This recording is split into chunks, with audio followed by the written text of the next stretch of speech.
Hello everyone, this is the last episode in our 3-part pilot, but the adventure doesn't stop here. We've got more episodes, art, and stories on our website, and some exclusive rewards on our Patreon. If you want to connect with the cast and other fans, join our Discord channel. There's a link in the episode description. Thanks for listening, and here is Riftwalkers. So last time on Riftwalkers, the party was brought to what they thought, safety of Yellowford, given a warm welcome by the mayor and its commander. However, as night fell, they were set upon by assassins, which they quickly dispatched. But as they tried to leave, they were confronted once more. But this time, a friend came to their aid, a man by the name of Wulynn, who led them safely out of Yellowford and all the way westward to a cave and a people known as the Fang. After a restless night, you awake to a wonderfully prepared breakfast, and though all the individuals that mull about around you as you eat and prepare for the day are former Rift Wardens, none of them wear their insignias or their armor. You have a quiet moment to yourselves in the central cavern before Wulynn joins you for a briefing. That was an interesting journey out here. I know, we were in Yellowford for one night, and then things go off the rails. Things are worse here than I expected. To be honest, I'm not sure what the Rift Wardens think they're doing. I mean, everyone here should be a Rift Warden, yet no one seems to accept it. Well, I think they've accepted it and simply moved on. I think we have a division here, a group that's left. Clearly, there was a huge division between them. Oh, I don't know what could have brought them to this. Yes, I'm quite intrigued by what is happening here, and I'd like to know more. Vamok, you're rather silent on the matter. I was pondering what the Rift Wardens' purposes. They have been here for what seems like many, many years, and yet all they do is kill locals and kill each other. It is quite unsettling, but I do not have an especially strong allegiance to the Rift Wardens, so I find it hard to get myself to really care about them. A voice from behind you speaks up and says, "Perhaps I can shed some light on the matter." And Wulynn approaches with a moon elf companion, a similar hue to her skin as Lyrian, but her head is shorn and instead covered in gray tattoos. She's wearing immaculate leather armor and a pair of long knives at her hips. They both sit down.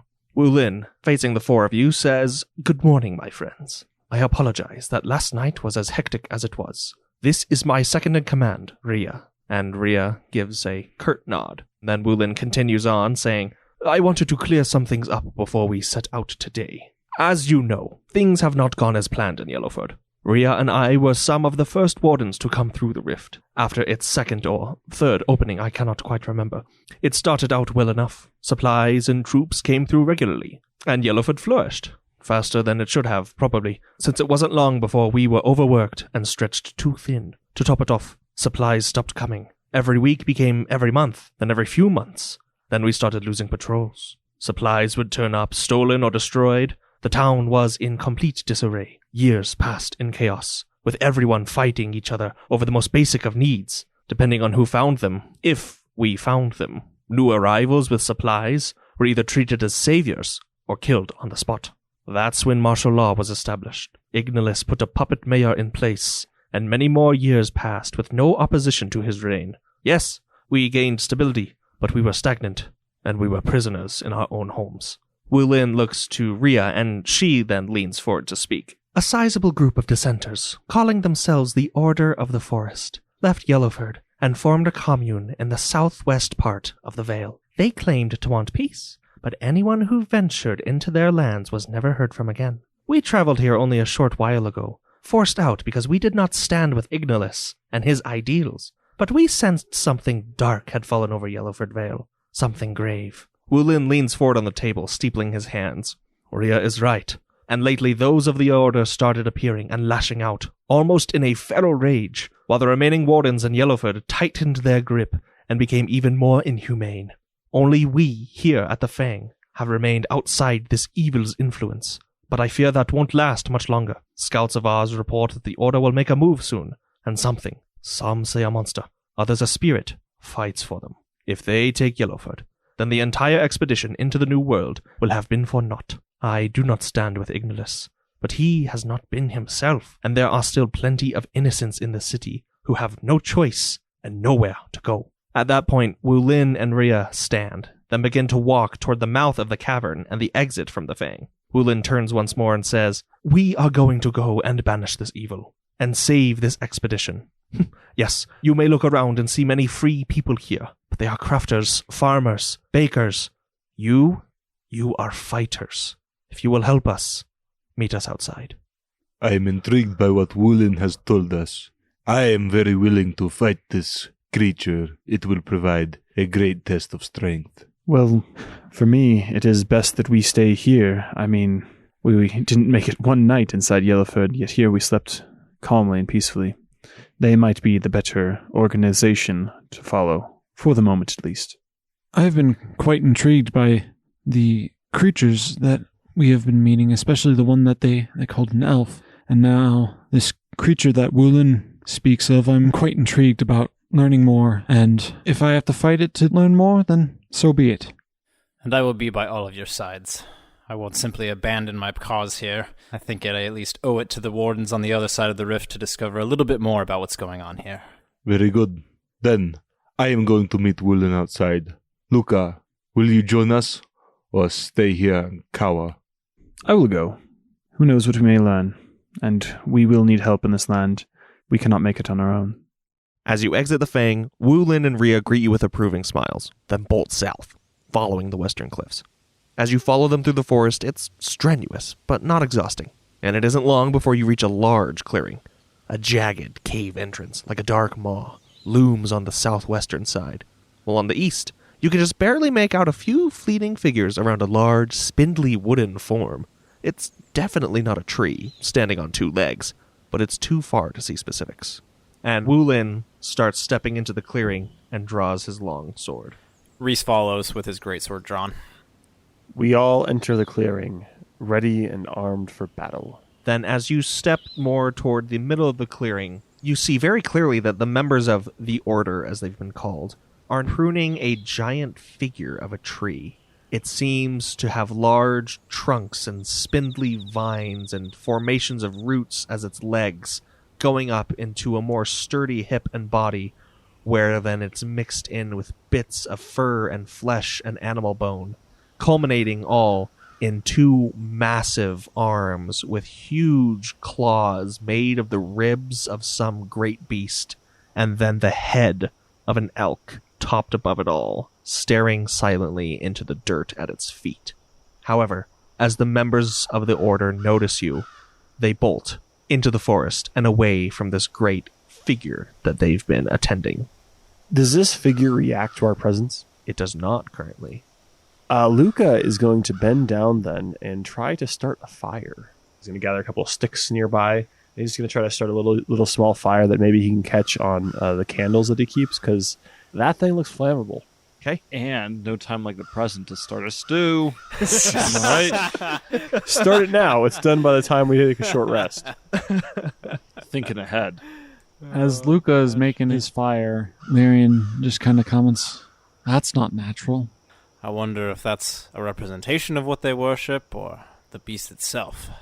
And as if on cue, you hear a strange screech emanating from the cave to the south. And you see almost this black, I don't want to say mist, because it's more concrete than that. You know how in the Harry Potter movies when the Death Eaters go fly around? Like a miasma almost? Yeah, like sure. a smoke. A miasmic smoke flies out of the cave right through the middle of you, extinguishing Luca's attempt as a fire right as it starts.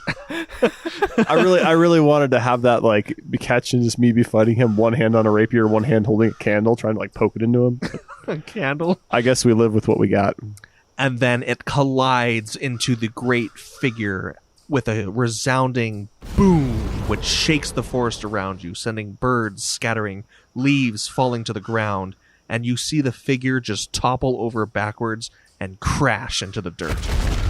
It's dead. Huzzah! We did it, guys.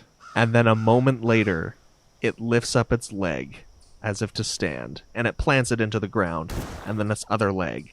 And then it rises onto its haunches, and then using its huge claws, grips at the trees around it, almost ripping them down as it pulls itself up to a towering 15 feet and then starts stomping toward you. Roll initiative. By the way, if anyone needs a good representation of what this looks like, imagine if you've ever played The Witcher 3, a Leshen. Okay, I got a 10 on my initiative. But Mock rolled a 19. Lyrian rolled a 19 as well. I also rolled a 19. Then it will go 3 players, Wulynn, Rhea, we'll call it just for ease of access, the Leshen, and then the last player. All right. Well, I'm already ready. I'm ready. Yeah, I feel like Vamok would, he'd be itching for his trial of power. Vamok, who is itching for his trial of power, already has a spell queued up. It is the Fireball spell, baby. And so he casts that one right at the Leshen. You hear him utter a few words under his breath, and then a small bolt of light streaks from his hand. And as it gets further and further along, it gets bigger and bigger until it's a big ball of fire that smashes right into the Leshen. And the Leshen is going to have to do a dexterity saving throw. Okie dokie. 15. Dang it, he saves, but only just. So, he's going to take half of... Okay, half of 35 is... 30. Is this fire damage? Yes. Then it's full damage. Because if half of it, then he takes double. Okay. So he'll take 35 fire damage. Okay, then. Who's next? Is this Leshen thing kind of on fire now, or is it... No. No, it was just like a huge burst of flame that enveloped it for a second, and then it brushed it off and kept stomping towards you. Lyrian can go. Go for it. Lyrian takes out his bow and knocks an arrow and aims straight for this thing's head. 13. That is a miss, and it flies right between its enormous antlers. Dissatisfied with his last shot, Lyrian's gonna take another one. Go for it. That is 23. That is a hit. 12 damage.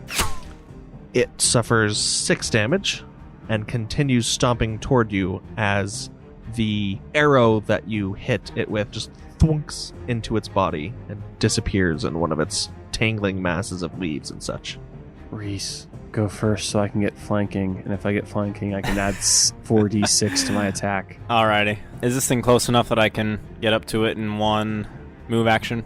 Yes, the clearing is about 60 feet in diameter, and so it was 30 feet away. Coolio. And started moving a little toward you, so it's in range if you want to move. Okay. Then with his greatsword drawn, Reese runs up. There's a fireball that flies past him.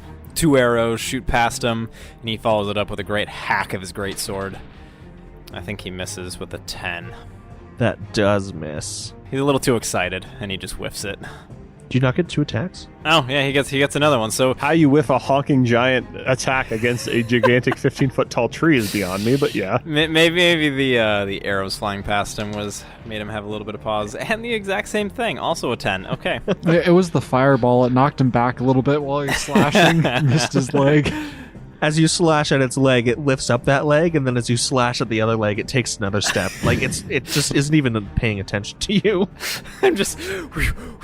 All right. Yep, so that's his move. Rhea's gonna go. She also darts up to it, and with her first attack, misses, and with her second attack, misses as well. We're doing awesome. This thing is able to just shrug off whatever tiny dents her long knives put into it. And then Wulynn comes up, and wielding his big old sword, he misses.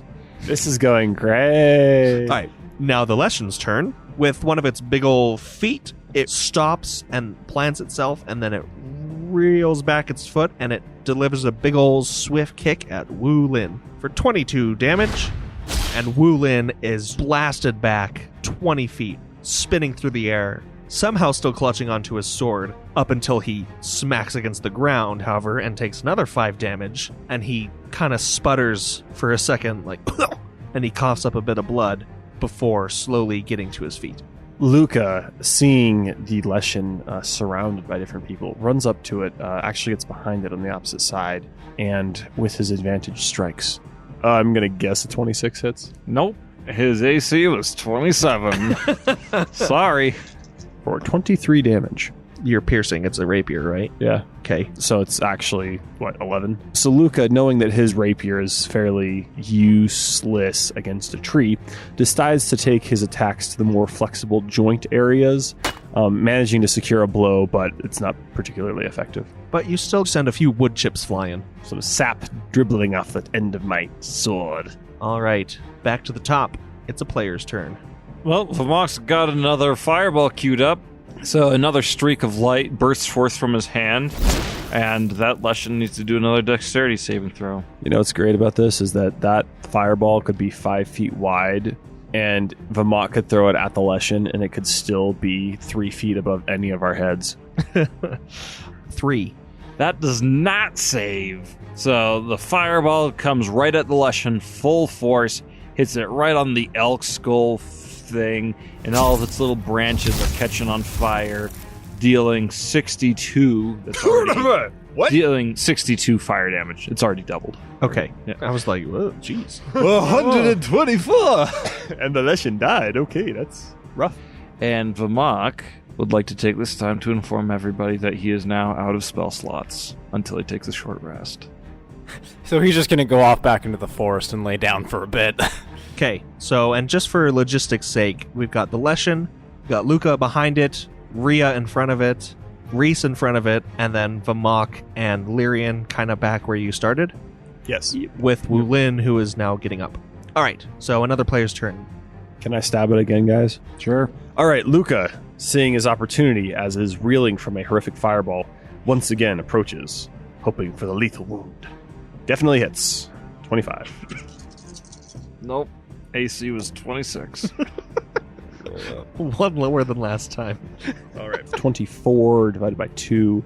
12 damage. So he pulls his rapier out and he quickly stabs it right back in the joint, trying to weaken it enough that the leg might snap. You actually see the wood kind of cracks in on itself a little bit, and the Leshen buckles for a moment. My plan is working. All right, who's next? All right, so using this moment when the Leshen has buckled, Reese quickly observes a weak spot and attempts to attack it. But as he's going up, his great sword begins to almost have light-like flames starting to lick at it, which will hopefully help me with this attack roll. So 9 plus 8, 17, 21.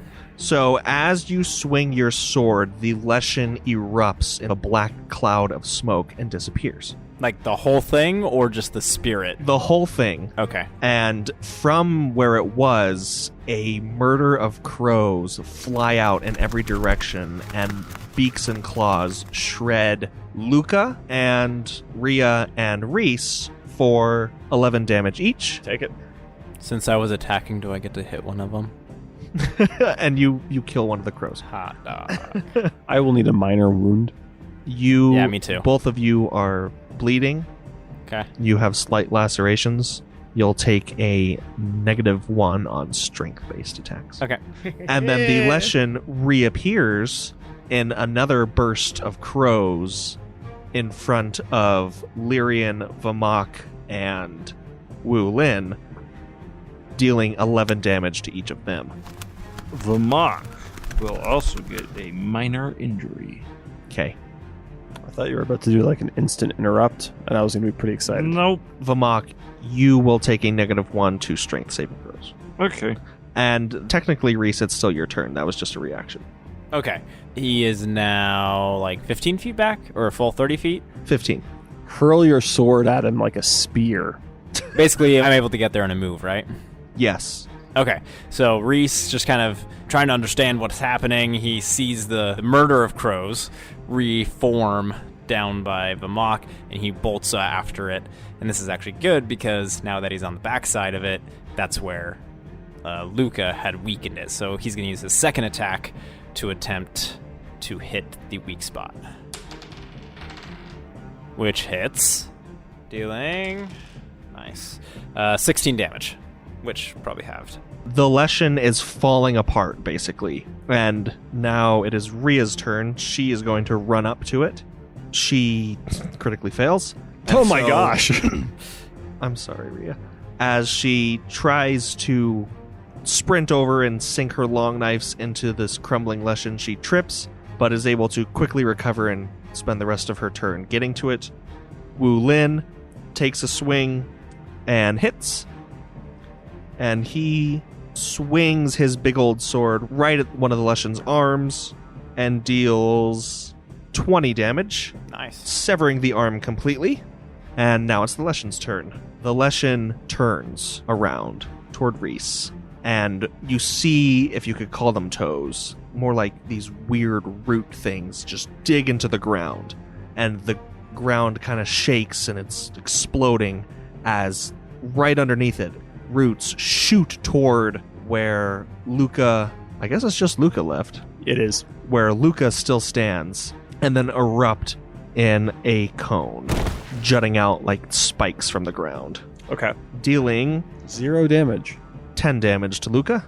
I will need another minor wound. You are stabbed through the leg, Oh. and you will take a -2 to dexterity-related checks. Mm-hmm. And then it swipes at Reese with its claws. Does a 18 hit? Yep. Nope. Armor class is 19. Shut up. And the Leshen swipes at Reese with its claws, batting you aside and sending you flying to the edge of the clearing, dealing 26 damage. I'm also going to give you 2 points of strain. Okay. 26 damage, that's going to be a major wound. You have a fractured arm and will take -3 to all attacks. Yikes. So that's in addition to the -1 from my minor wound. Yes, And I think you can no longer attack with your great sword. Yeah. that is also true. All right. Fair enough. All right, who's left? Me. Lyrian. Okay, Lyrian's just gonna shoot at it with his bow then. Right in the noggin? Yeah, if you can. Oh, sweet. That is a nat 20. Oh, well, take aim. Lyrian takes aim and is shooting right for the eye socket of the elk head. Okay. Let's assume he hits. With a nat 20, yeah, we can assume he hits Ammon. And that's max damage. So that is 20, half to 10 damage. Okay, so as your arrow heads into the socket, it sticks into... It's not into the bone itself. It looks like it's lodged into something that is actually physically there. A presence you can't see. And you hear another screech. Like you heard as it exited the cave. And then the Leshen just collapses. It crumbles into pieces. And this dark form bursts out of it, exploding the Leshen in all directions, dealing 2 piercing damage to everyone from a bunch of pine needles and bark. Dang, well, that kills Famak. No. I'm just kidding. Except for Reese, because he's too far away. Yay. And it goes right back into the cave. Lyrian goes to check on Reese because he saw that he got wounded pretty badly. He goes to see if there's anything he can do to help. Real quick question. How long is a short rest? 5 minutes. Nice. Really? Yeah. Oh, I thought it... Yeah, I guess the long rest is 8 hours. Sorry, I'm an idiot. As Lyrian goes up to Reese, he notices that the light is actually starting to get dimmer from his mask, but it looks like his wounds are healing. He receives 25 points of health back. Dang, son. What the heck power is this? Basically, I have a 25 HP well every single day or after every long rest that I can use to either heal myself or heal another creature. And Nice. so I'm using it on myself, of course. That's smart. Selfish. Luca's going to hit at them hit die real quick. Yeah, I was going to say, Famak's just going to go for the more traditional hit dice. One moment, guys. I have cure wounds. Yeah, we can use hit dice. It's faster and doesn't give you strain. Ryan, do Yes. I get to lift any of the bad effects from my wounds by healing 25 hit points? Your minor wound is gone, and your major wound has downgraded to a minor wound, giving you a only -1 penalty on attacks. Okay, cool. Just for clarification, minor wounds are not healed by spending hit die and by short rests. Can it be healed by a medicine check? Yes, if you'd like to attempt that. But if you fail, you could make it worse. Okay. How badly do you have to fail for that to occur? I'll let you know. Okay. Does anybody want me to do a medicine check on them? I would enjoy a medicine check. Okay. Reese, are you all good? Because I'm already over by you. I'm looking better. You can decide if you want to. I mean, he's just kind of looking like he's going to shrugging it off. He's not asking for anything, though. Okay. Well, Lyrian is going to try to assist in any way that he can for all of them with his background in medicine. And he first goes to Reese and sees what he can do. Okay. 21. Oh, nice. Nope, his AC was 22. You can mitigate the effects of that minor wound and patch him up the rest of the way. Nice. So I go, thank you, Larian. And then Lyrian makes his way over to Luca and sees what he can do there. It's enough. 24. Luca's strength ailment has gone away, but he just turns to Lyrian and he says, "We have no time for this. We need to go after this. The dark spirit is what they were talking about, not whatever this was." Wulynn, standing beside you, is kind of leaning on his sword for support, and Ria's helping him. It's like, yes, you are right, Luca. There is little time, and I fear that we cannot accompany you. It looks like, and he points to the edge of the clearing, where there's maybe 2 or 3 dozen people kind of emerging from the tree line. It seems that we will have to deal with the order here. Perhaps whatever spell held them has been broken, temporarily, but once and for all, that thing must be banished.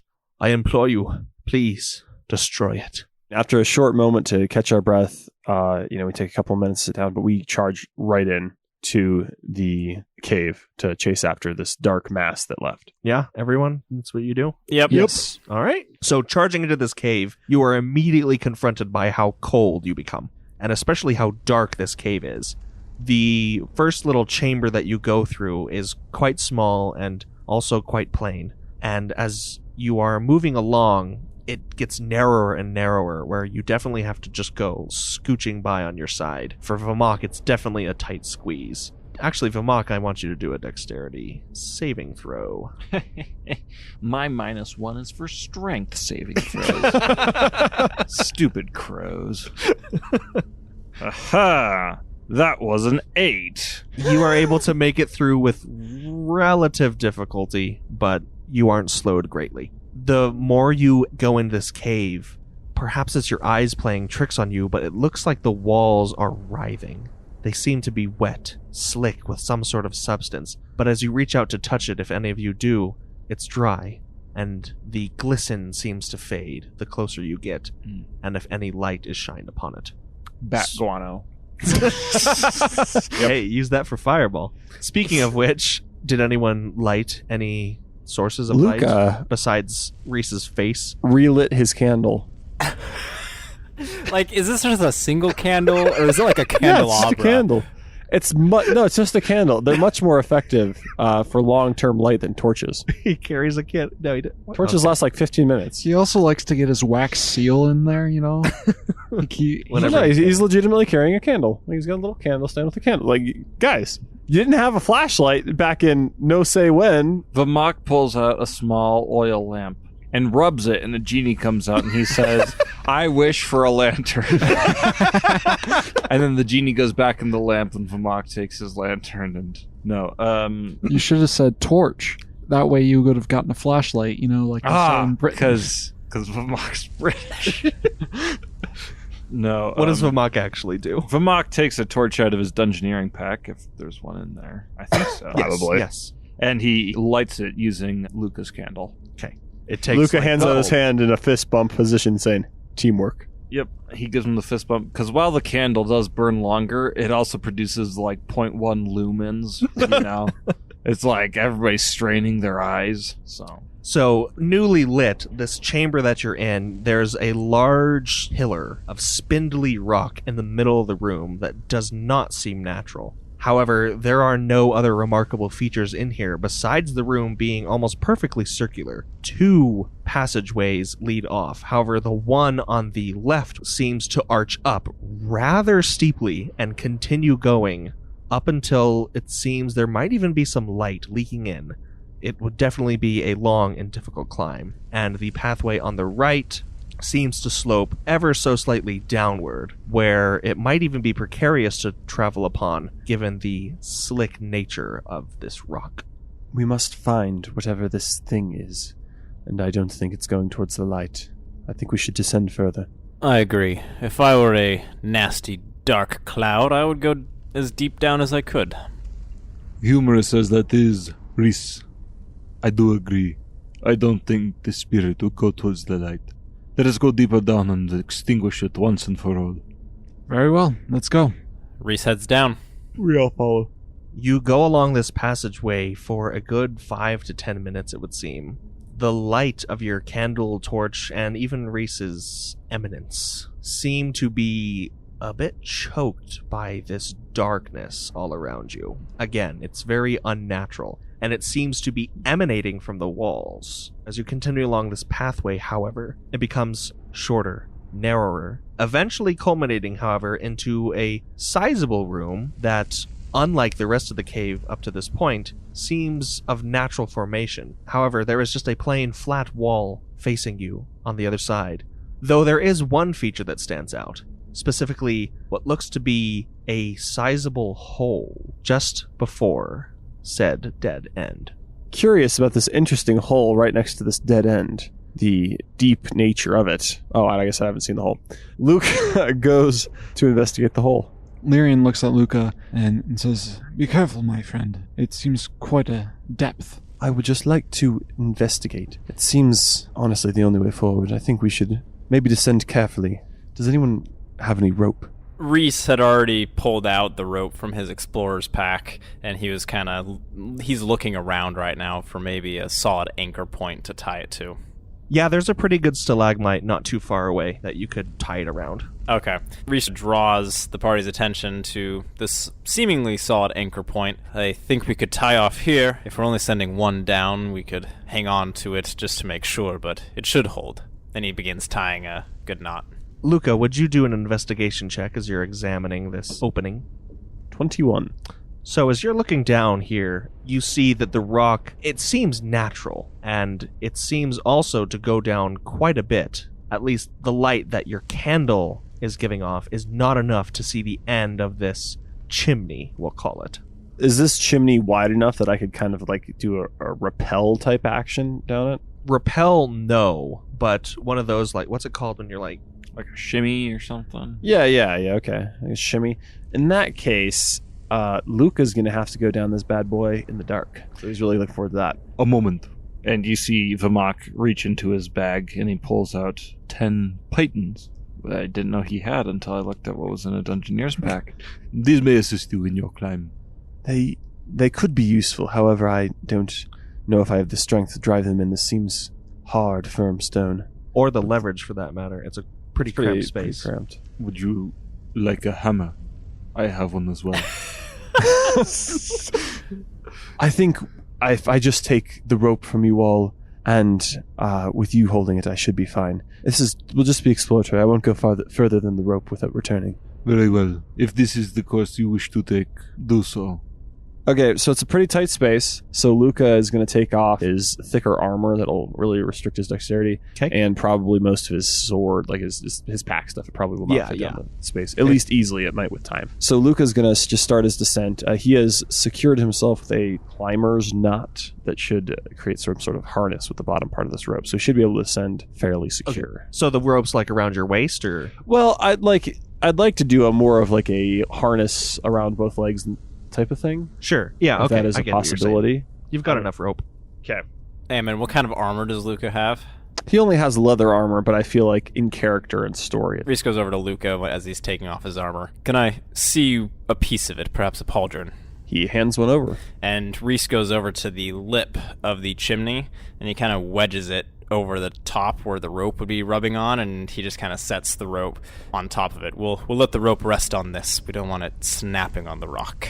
Okay, so Luca, he's in his trousers. I'm going to say he's taken off his leather boots as well. I don't think that'd give him very great grip. Okay. So he's just in his trousers and a shirt, prepares to descend. All right, who will be supporting the rope, if anyone? Lyrian can. Reese can. There's only room for 2. Why don't Lyrian and Reese do it? Because Vamok doesn't have great strength, and he is taking a minus on his strength checks. So. Okay. So, Mr. Luca Ammon. Yes. Please perform an acrobatics check as you begin to shimmy down. I legit just rolled a nat 20. If you'd like, you can go down the entire 15 feet of this chimney. It gets a little tight in the middle, but then it widens up a little more. And right at the end, well, let's first, do you desire to go that length? Yes. Okay. Right at the end, your foot just slips a little bit because there's nothing more to reach. and you just see this dark expanse below you. And from your current position, that's all you can see. I am going to lower myself just down the rope. It's tied onto me, so I'm going to lower myself down the rope and see if I reach anything at the full length of the rope. Okay, so actually, before I do that, I say, it appears that the chimney has ended here, and it seems to be open air, but I don't know how far it goes. I'm going to lower myself down completely, so all my weight will be on you for a moment. So I shout up to him, just telling him. It's probably kind of echoey, though. They can understand well enough. As you begin to lower yourself down, Reese and Lyrian do strength checks. 15. And Lyrian? Nat 1. All right, critical fail. So, Luca, as Luca's going down, you pass the threshold of the chimney, and you are just in complete open air. You can see the light from above you. And do you still have your candle? No, probably not. It's incredibly difficult to see anything around you. It sounds like there is a enormous echo in this chamber, and maybe even the sounds of water far, far down. For a second, it's almost tranquil, and then you fall like 15 more feet rather suddenly, and then come to an abrupt stop in the middle of the air. Okay, Luca's first going to grab onto that rope with all of the force and will that he has in his being. Do a strength check. If I get -1s in these. The mock decides to teach Luca a lesson and just cuts the rope. I got a 3 Next on that time, strength use check. my pythons. What'd you get on your check? 3. Okay, you burn your hands rather badly on this rope, but you are able to steady yourself. Lyrian and Reese, you've lost a good 15 feet of slack on this rope. If you want to pull it back, you can do that, or you can wait for Luca to say something, but right now that's where everyone is. Reese plans on just waiting until he hears something from Luca.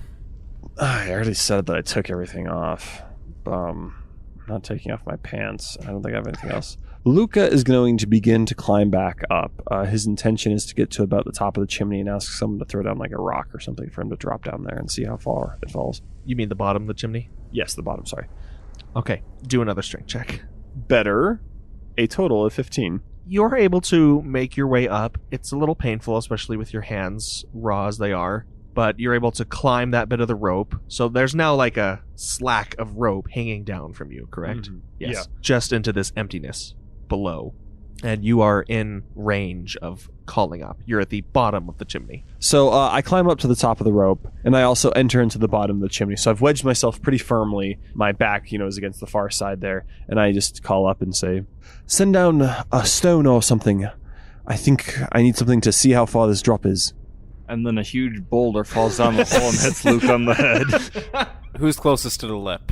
Well, okay, Two of you are holding ropes. Okay, yeah. only I the guess mock can drop something that's true. to me. Vamok, he goes and he finds a stone, and then is he just dropping this down and like? Yeah, I mean, like it's a pebble, right? You're not The mock chucking me can a give some warning. 2-pound All right, stone. Here comes the stone. just a chunk of stone. It's not like a tiny pebble, but it's not like Yeah, okay. So it falls 15 feet, right? Yes. And as it falls, I'm gonna do a check to see if I catch it or if it like falls past me. Sure, dexterity. I got a nat 1. So you kind of scramble for that rock and completely miss it, and it just falls past you.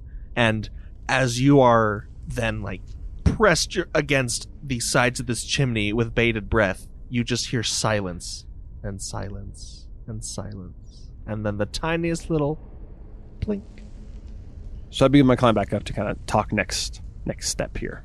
Okay, so this climb is less strength and more of positioning. Sure. And limberness and what's the word? A dexterity. I was going to say charisma.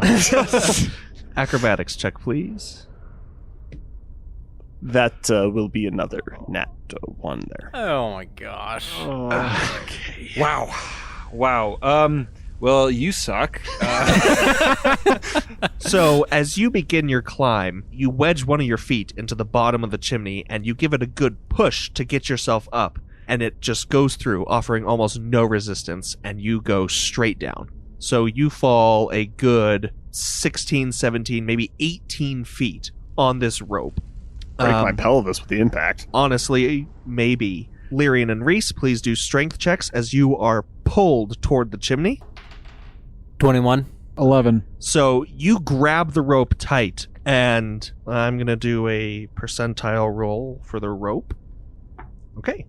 What's the rope's constitution? Well, it didn't roll very well. So as you tumble down through the air, spinning downward, and then the rope is pulled from the other end, this combination of the most unfortunate circumstances culminates in the rope, already weakened from your last fall, snapping right at your harness. Dude, and Luca, you're dead. falling. How do we calculate falling damage? So you are falling 90 feet into water. So that's 1d10 per 10 feet. And I don't suppose that I'm currently using my plutonium armor? No, and also, for everyone's sake, water from this height is... Essentially concrete. Yeah. How many hit points do you currently have? I have 50 hit points. What a nice even number. So we got... Alright, keep track. Got 9. Okay. And 6. Okay. And 10. Okay. And 1. That's okay. And 9. Not great. And 9. Really not great. And 3. Okay, still alive. And 10. Yeah, that puts us at 54, Think which we can- is technically above my my health points there. Yeah, that's pretty bad.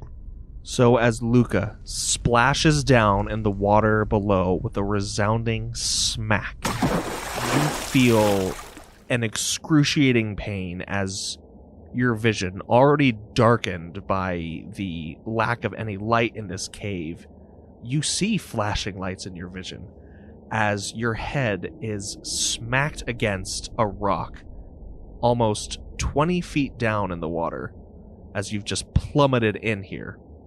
From the impact of the water itself, however, one of your legs you feel has almost popped out of its socket, and as you struggle for breath, your lungs, or at least one of your lungs, because the other one has been collapsed, punctured by a broken rib, protruding inward into your body as you bleed from the inside. You black out. Moments later, coming to consciousness once more, to sputter and cough up salt water and blood onto a black sand beach. And as you feel around your chest and your abdomen, your hands are warm and wet with your own blood, and you feel your ribs protruding out of your skin before falling once more into unconsciousness.